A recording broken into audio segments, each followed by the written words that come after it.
एक कार को खरीदने से पहले हम इंडियंस 4 चीज़ों को कंसीडर करते हैं और वो 4 चीज़ें हैं value for money, fuel efficiency, maintenance cost और रीसेल वैल्यू। हाँ, रीसेल वैल्यू भारतीयों के लिए एक बड़ा बाइंग डिसीजन बना रहा है और इसीलिए ज़्यादातर इंडियन सालों से ऐसे ब्रांड्स की कार्स खरीदना प्रेफर करते आए हैं जिनकी कार्स को एक बार खरीदने के बाद दोबारा बेचने पर ज़्यादा कम पैसे ना मिले। एंड इसीलिए ब्रांड्स जैसे कि मारुति सुजुकी, टोयोटा और हुंडई वगैरह इंडिया के अंदर काफ़ी ज़्यादा थ्राइव कर पाए हैं। लेकिन आज की डेट में रीसेल वैल्यू एक मिथ से ज़्यादा कुछ भी नहीं रह गई है। जिन ब्रांड्स की कार्स आप स्ट्रॉन्ग रीसेल वैल्यू के चक्कर में खरीदा करते थे, उन ब्रांड्स को इन पैरामीटर्स के चलते कंसीडर करना आज की डेट में बहुत ज़्यादा समझदारी भरा फैसला मुझे नहीं लगता है। मैं ऐसा इसलिए नहीं कह रहा हूँ कि अब इन ब्रांड्स की कार्स पर आपको पहले जैसी अच्छी रीसेल वैल्यू नहीं मिलेगी। नहीं, ऐसा नहीं है। बल्कि उल्टा मैं तो ये कहना चाहता हूँ कि ऑलमोस्ट सारे ही ब्रांड्स की कार्स पर अब रीसेल वैल्यू पहले से अच्छी मिल सकती है आपको। और इसके पीछे कुछ बहुत ही ज़्यादा बड़े रीजंस हैं जिनके बारे में आज हम इस वीडियो के अंदर बात करेंगे। लेकिन उससे पहले थोड़ा ये समझ लेते हैं कि आखिर भारत के लोग आज तक रीसेल वैल्यू को इतनी ज़्यादा इंपॉर्टेंस क्यों देते आए हैं, क्योंकि ये वाला जो ट्रेंड है ना, ये हमें वेस्ट की कंट्रीज में देखने को बहुत ज़्यादा कभी भी नहीं मिला है। अब ये सब हम जानेंगे, लेकिन उससे पहले प्लीज़ आप सब्सक्राइब कर लो चैनल को, क्योंकि आप में सिर्फ 30% लोग ही हैं जिन्होंने इस चैनल को सब्सक्राइब करा है। और जब आप लोग सब्सक्राइब करते हो ना, उससे हमें बहुत ज़्यादा मोटिवेशन मिलती है ऐसी ही बढ़िया बढ़िया वीडियोस बनाते रहने की। देखो, आज से 10 से 15 साल पहले जब भारत के लोग गाड़ी लेने के लिए निकलते थे ना, तो वो एक अलग ही माइंडसेट से शोरूम पे जाते थे, क्योंकि तब कंपटीशन लिमिटेड था और एक कार ब्रांड को चूज करते टाइम रिस्क भी ज्यादा हुआ करता था। रिस्क इसलिए ज्यादा था क्योंकि उस टाइम पर भी हर एक कार ब्रांड बहुत ज्यादा रिलायबल गाड़ियां नहीं बना रहा था इंडिया के हिसाब से। जैसे अगर हम टाटा की बात करें तो उस टाइम तक टाटा की जो ब्रांड वैल्यू थी रिलायबिलिटी को लेकर, वो उतनी ज्यादा अच्छी नहीं थी। VW और फोर्ड की जो गाड़ियां थी वो इंडियन रोड कंडीशन के हिसाब से कीप अप नहीं कर पाती थी और जो इनके पार्ट्स थे वो भी महंगे थे। एंड सबसे बड़ी बात, लोगों की जो जेबें थी वो उतनी ज्यादा गहरी नहीं थी, इसीलिए लोग किसी भी तरीके की कार लेने से पहले बहुत ज्यादा सोचा करते थे और इसीलिए एक ऐसे ब्रांड की कार को चूज करना प्रेफर करते थे जिनकी गाड़ियां ज्यादा खराब ना हो और जेब पे ज्यादा भारी ना पड़े। एंड इसीलिए लोग ज्यादातर जापानीज और कोरियन ब्रांड्स को ही प्रेफर करते थे। एंड क्योंकि कुछ गिने चुने ब्रांड्स की कार्स ही भारत के लोगों के मन में से डर कम कर पा रही थी, इसीलिए कुछ ब्रांड्स की ही रीसेल वैल्यू ज्यादा हुआ करती थी। लेकिन अब ये जो कुछ ब्रांड्स की कार्स ने सालों साल रीसेल वैल्यू का फायदा उठाया है, अब उनकी डोमिनेंस खत्म होती दिखाई दे रही है और इसमें सबसे बड़ा हाथ है यूज्ड कार एग्रीगेटर्स का। ऑनलाइन यूज्ड कार एग्रीगेटर्स वो होते हैं जो सेलर की कार्स खरीदते हैं, यानी कि आप और मेरे जैसे लोगों की गाड़ियां खरीदते हैं, अपने ऑनलाइन प्लेटफॉर्म्स पर डिस्प्ले करते हैं, जहां पर यूज्ड कार खरीदने की इच्छा रखने वाले लोग आते हैं और इन्हें खरीदते हैं। मैं किसी भी individual online used car aggregator का नाम नहीं लेना चाहूंगा, आप खुद समझ जाओ। 3 से 4 बड़े एग्रीगेटर्स हैं मार्केट के अंदर। देखो, आज से 8-10 साल पहले तक ऑनलाइन यूज्ड कार एग्रीगेटर्स नहीं हुआ करते थे, कोई प्रेजेंस नहीं थी इनकी इंडिया के अंदर। पहले लोग फिजिकली जाकर गाड़ियां ढूंढते थे या फिर OLX वगैरह पे सर्च करते थे। लेकिन तब इंडिया की यूज्ड कार मार्केट काफी ज्यादा अनऑर्गेनाइज थी और बहुत ही अलग अलग किस्म के स्कैम्स हुआ करते थे, अनफेयर प्रैक्टिसेस चलती थी, जैसे कि ओडोमीटर की रीडिंग को पीछे कर देना, document level frauds, accidental records को कवर कर देना, खुद से रिपेयर करके गाड़ी बेच देना और ना तो कोई वारंटी ना कोई गारंटी मिलती थी। यानी कि पहले यूज्ड कार बायर्स काफी ज्यादा वल्नरेबल सिचुएशन में हुआ करते थे और अपने लिए यूज्ड कार खरीदने का पूरा बोझ उन्हीं के सर पे होता था। लेकिन online used car aggregator websites के आने के बाद सब कुछ बदल चुका है। ऑनलाइन यूज्ड कार एग्रीगेटर्स बहुत ज़्यादा थरो इंस्पेक्शन करते हैं, सारे डॉक्यूमेंट्स एंड इंश्योरेंसेस को चेक करते हैं और उसके बाद ही गाड़ी को लिस्ट करते हैं, जो कि काफ़ी ज़्यादा अप्रिशिएबल बात है, क्योंकि इससे लोगों का एश्योरेंस बढ़ता है यूज्ड कार की तरफ और लोग बिना टेंशन के इन गाड़ियों को ले पाते हैं। एंड ये कंपनीज अपनी यूज्ड कार्स पर 6 महीने से लेकर 1 साल तक की वारंटी भी देती हैं, जिससे ये एश्योरेंस भी हो जाता है कि अगर गाड़ी में छोटी मोटी भी दिक्कत आती है तो आपको अपनी गाड़ी को लेकर इधर उधर मैकेनिक के पास नहीं भागना पड़ेगा, अपनी जेब से कुछ टाइम के लिए खर्चा नहीं करना पड़ेगा, क्योंकि यूज्ड कार्स जो होती है उनके अंदर थोड़े बहुत खर्चे ज़्यादा होने चांसेस होते ही हैं। अब ये जो सारी अच्छी बातें हैं, ये जो सारी की सारी फैसिलिटीज आपको यूज्ड कार एग्रीगेटर्स प्रोवाइड करा रहे हैं, इनकी कीमत भी आप ही को चुकानी पड़ती है। और वो ऐसे कि जब आप इन ऑनलाइन यूज्ड कार कंपनी से गाड़ी खरीदते हो ना, तो आप मार्केट वैल्यू से भी काफी ज्यादा प्राइस देते हो। Online used car aggregator websites पर लिस्टेड कार्स अक्सर डायरेक्ट सेलर के मुकाबले काफी ज्यादा स्टीप प्राइस पर लिस्टेड होती हैं। यानी कि अगर आप मुझसे डायरेक्टली मेरी गाड़ी खरीदोगे तो वो आपको कम में मिल जाएगी, लेकिन अगर यही आप एक ऑनलाइन एग्रीगेटर के थ्रू खरीदोगे तो आपको काफी ज्यादा महंगी मिलेगी। और यही जो इनकी स्टीप प्राइसिंग होती है ना, यही गाड़ी की रीसेल वैल्यू को काफ़ी ज़्यादा मैनिपुलेट करती है। क्योंकि मान लो आप एक एग्रीगेटर वेबसाइट पर जाते हो और देखते हो कि एक गाड़ी 7 लाख रुपए की मिल रही है। अब ये जो 7 लाख रुपए की लिस्टिंग है, ये सिर्फ आपने ही नहीं देखी है, ये हज़ारों लोगों ने देखी होती है। अब ऐसे में लोगों के मन में एक ख्याल आ जाता है कि ये जो पर्टिकुलर कार इस वेबसाइट पर 7 लाख रुपए की लिस्ट करी गई है, इसकी मार्केट वैल्यू ही 7 लाख रुपए है। लेकिन ऐसा नहीं होता है। ये तो एग्रीगेटर वेबसाइट ने सिर्फ लिस्ट करी है अपने खर्चे और प्रॉफिट मार्जिन को निकालने के बाद, पर जो सेलर था, यानी कि मेरे और आप जैसे लोग जिन्होंने अपनी गाड़ी इनको दी थी, उनको हो सकता है सिर्फ 5-5.5 लाख रुपए ही मिले हो एग्रीगेटर वेबसाइट के थ्रू अपनी गाड़ी बेचने के लिए। यानी कि जो लिस्टिंग प्राइस है और जो सेलिंग प्राइस है उसमें काफी बड़ा फर्क होता है। लेकिन क्योंकि सेलिंग प्राइस डिस्क्लोज नहीं होता है तो ज्यादातर लोगों को यही लगता है कि जिस प्राइस पर गाड़ी लिस्ट करी गई है वही उसकी रीसेल वैल्यू है। अब ये जो लिस्टिंग का फायदा है ना, ये एग्रीगेटर को तो मिलता ही है, साथ ही साथ जो लोकल डीलर्स होते हैं वो भी इसका फायदा उठाते हैं अपने स्टॉक में खड़ी हुई गाड़ी को बेचते टाइम, ताकि वो ज्यादा प्रॉफिट बना सके।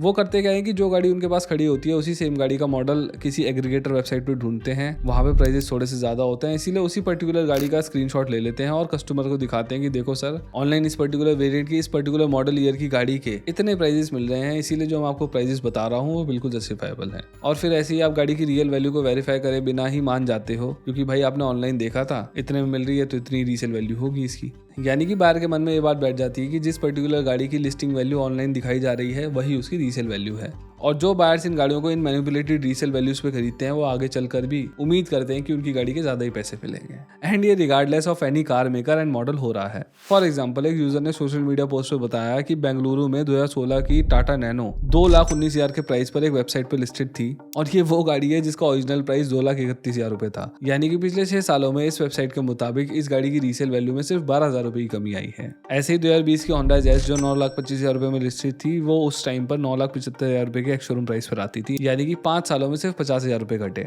जो कि बहुत ही ज्यादा ओवरब्लोन प्राइस है। अच्छा, बायर्स के दिमाग में तो गलत रीसेल वैल्यू जा ही रही है, लेकिन जो सेलर्स हैं उनके लिए अपॉर्चुनिटी थोड़ी सी अच्छी है, क्योंकि जब आज की डेट में हम अपनी गाड़ी बेचने के लिए निकलते हैं तो खरीदने वाले ऑनलाइन यूज कार एग्रीगेटर्स ही होते हैं। एंड क्योंकि इनके पास एक प्लेटफॉर्म होता है जहां पर वो इन गाड़ियों को विजिबिलिटी देकर और कुछ एडिट बेनिफिट्स देकर हजारों लोगों तक इनकी रीच पहुंचा सकते हैं, इसीलिए ये इन गाड़ियों को स्टीप प्राइस पर बेच पाते हैं और इसीलिए सेलर को भी थोड़ा सा अच्छा प्राइस मिल जाता है। एंड ये जो सेलर को बेटर प्राइस मिलता है ये regardless of make and model होता है, जो कि पहले नहीं हुआ करता था, क्योंकि पहले लोगों को ज्यादातर विश्वास जापानीज और कोरियंस पर ही था। लेकिन अब इन वेबसाइट्स पर आप नोटिस करोगे कि चाहे टाटा हो, महिंद्रा हो या फिर कोई भी और ब्रांड हो, सभी की रीसेल वैल्यू आपको ठीक ठाक दिखाई देगी। अब मान लिया कि इन गाड़ियों को अच्छी विजिबिलिटी मिलती है और ये यूज कार एग्रीगेटर्स इन गाड़ियों को अच्छी तरीके से टेस्ट भी करते हैं, इसीलिए जो बायर्स हैं उनका भरोसा ऑलमोस्ट हर एक गाड़ी के ऊपर ही थोड़ा सा बढ़ जाता है। लेकिन एक रीजन और है जिसकी वजह से रीसेल वैल्यू डाइल्यूट होती जा रही है और ऑलमोस्ट सभी गाड़ियों के अंदर लोगों का इंटरेस्ट आ रहा है, और वो रीजन है कि other brands have also took over.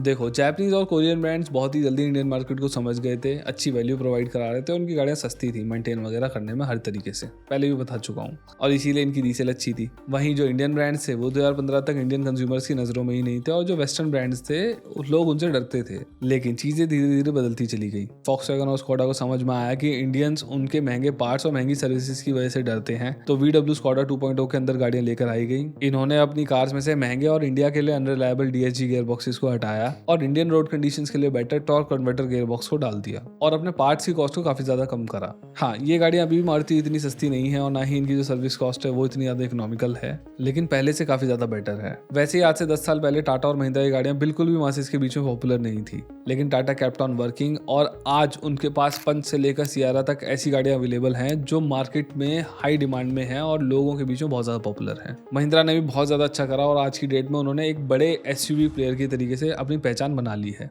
देखो, अभी भी मैं ये नहीं कह रहा हूँ कि सारे के सारे ब्रांड्स इक्वली रिलायबल हैं और मारुति या फिर टोयोटा की टेरिटरी में आ चुके हैं, लेकिन अब ऑलमोस्ट सभी ब्रांड्स इंडियन मार्केट को समझते हैं और इंडियन रोड्स के हिसाब से रिडंडेंट गाड़ियां बना रहे हैं। ऑल्सो इंडियन मासिस की जो जेबें हैं ना वो अब और भी ज्यादा गहरी हो चुकी हैं, तो लोग अपनी कार्स में ज्यादा फीचर, ज्यादा एस्पिरेशन चाहते हैं और रिलायबिलिटी और पार्ट कॉस्ट वाला जो फैक्टर है ना वो थोड़ा सा बैकफुट पे आ चुका है। और ऐसे ही कुछ हमें यूरोपियन और अमेरिकन मार्केट्स के अंदर भी देखने को मिलता है। यानी कि अब लोग सिर्फ रिलायबिलिटी की परवाह उतनी ज्यादा नहीं कर रहे हैं, इसीलिए ऑलमोस्ट हर एक कार की जो रीसेल वैल्यू है ना और जो ब्रांड वैल्यू है वो अच्छी है।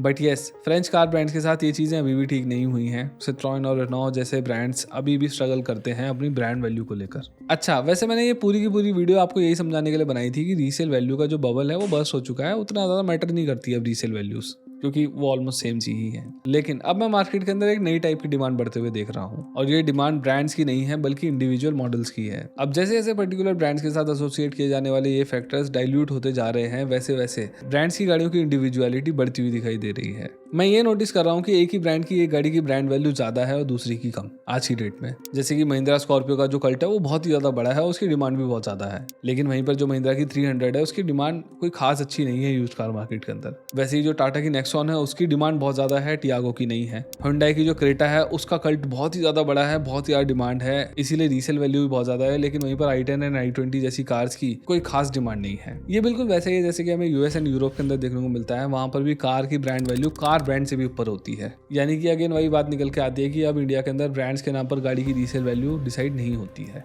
तो इस पूरी वीडियो के थ्रू हमने 3 बातें सीखी हैं। एक तो ये कि ये जो यूज्ड कार एग्रीगेटर वेबसाइट्स हैं, इनकी वजह से मार्केट में कंफ्यूजन क्रिएट होता है रीसेल वैल्यूज को लेकर, और जो सेलर्स हैं उनको थोड़ा सा फायदा मिलता है। दूसरा ये कि जापानीज और कोरियन ब्रांड्स के अलावा बाकी ब्रांड्स भी अब इंडियंस के लिए सूटेबल कार्स बना रहे हैं। और तीसरा ये कि आज की डेट में पर्टिकुलर कार ब्रांड्स के मुकाबले इंडिविजुअल मॉडल्स की जो ब्रांड वैल्यू है और जो रीसेल वैल्यू है ना, वो ज़्यादा है। और ये सारे फैक्टर्स एक ही बात की तरफ इशारा करते हैं कि आज की डेट में गाड़ी खरीदते टाइम रीसेल वैल्यू के बारे में चिंता करने की ज़्यादा जरूरत नहीं है। तो इस वीडियो बस इतना ही। अगर आपको मेरी वीडियो पसंद आई तो please consider subscribing to our channel. Subscribe जरूर कर लेना यार। इस वीडियो को अपने दोस्तों के साथ व्हाट्सएप वगैरह पे शेयर करो और कमेंट्स में बताओ कि ये जो पूरा का पूरा रीसेल वैल्यू वाला सिनेरियो है, इससे आप कितना अग्री करते हो और क्या आपके लिए बहुत ज़्यादा मैटर करती है कि नहीं। और हाँ, अगर आपको मेरी तरह इस तरीके की डिटेल इंफोटेनमेंट वीडियोस बनाने के लिए स्क्रिप्ट राइटिंग और रिसर्च करना सीखनी है तो आप मेरा ये कोर्स ज्वाइन कर सकते हो। रिगार्डलेस ऑफ योर टॉपिक और इंटरेस्ट, ये सभी के काम आएगा, चाहे आपका जॉनर साइंस हो, हिस्ट्री हो, ऑटोमोटिव हो, कुछ भी हो। मैंने इसके अंदर बहुत अच्छे से समझाया है कि एक स्क्रिप्ट लिखने के लिए स्केलेटन कैसे तैयार किया जाता है, हॉरिजॉन्टल और वर्टिकल आर्गुमेंट्स क्या होती हैं, प्राइमरी सोर्स ऑफ इन्फॉर्मेशन क्यों बहुत ज़्यादा ज़रूरी होती है। ऐसी बहुत सारी बातें हैं जो आपके काम आएंगी अगर आप भी एक ऐसा चैनल चलाते हैं या फिर बनाना चाहते हैं। Thank you.